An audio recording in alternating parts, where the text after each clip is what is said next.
Assalamualaikum warahmatullahi wabarakatuh. Sahabat-sahabat semuanya, pecinta channel Kak Anwar bercerita. Mohon maaf ketika videonya Kak Anwar belum bisa sebagus atau se-editing YouTuber yang lain, karena ini video saya buat menggunakan handphone dan mudah-mudahan bisa memberikan manfaat ya. Walaupun secara IT itu belum lengkap, kemudian videonya belum ada editing dan teksnya dan bagaimana, tapi yang penting ini bisa manfaat videonya. Hari ini Kak Anwar akan berbagi bagaimana teknik bercerita. Hari ini Kak Anwar akan berbagi teknik bercerita untuk di dalam kelas. Nanti ada teknik bercerita untuk anak di rumah, teknik bercerita untuk di atas panggung dengan audiens banyak. Hari ini kita akan belajar untuk Bapak Ibu guru yang biasa ngajar di PAUD, di Taman Kanak-kanak TK, kemudian di RA, kemudian di SD, mungkin di kelas bawah, kelas 1, 2, dan 3, masih menggunakan metode untuk bercerita ya.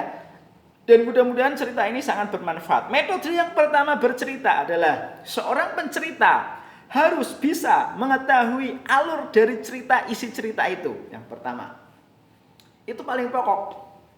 Nah, seorang pencerita tidak tahu bagaimana cerita itu, isi dari alur cerita itu nggak tahu, ya. Bagaimana bisa cerita dengan baik, sahabat-sahabatku semuanya, ya. Yang pertama.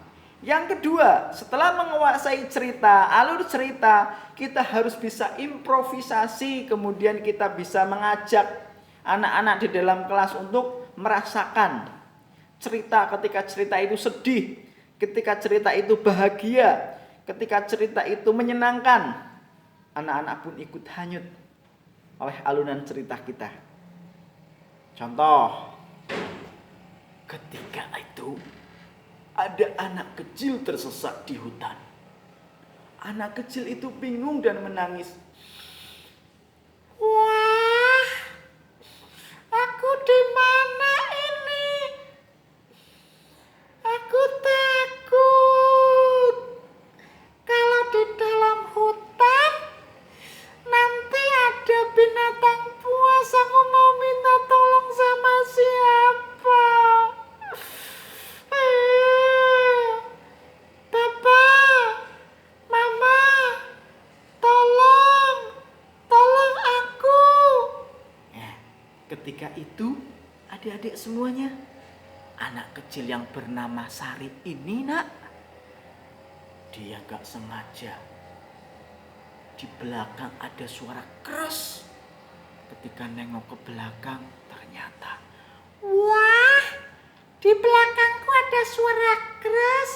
Suara apa ya? Sarip pun melihat ke belakang. Oh, kakek harimau.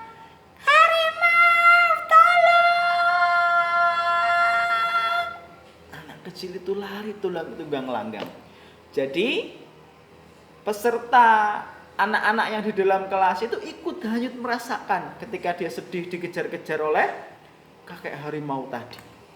Jadi satu, menguasai isi cerita, kemudian bisa membawakan cerita itu dalam keadaan sedih, berarti itu mimik muka, kemudian penjiwaan di sini masuk yang kedua ini, ya. Pertama menguasai alur cerita, yang kedua penjiwaan dan pengkondisian anak-anak. Pengkondisian anak-anak ya, teman-teman semuanya, pengkondisian anak-anak.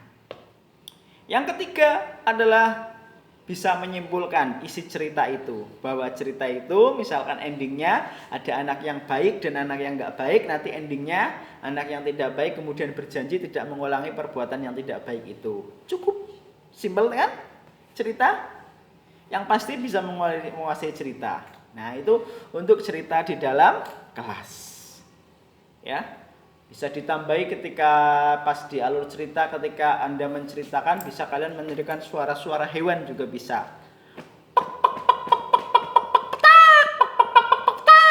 Ya, nah itu ayam. Atau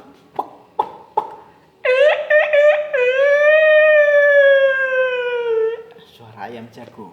Atau harimau.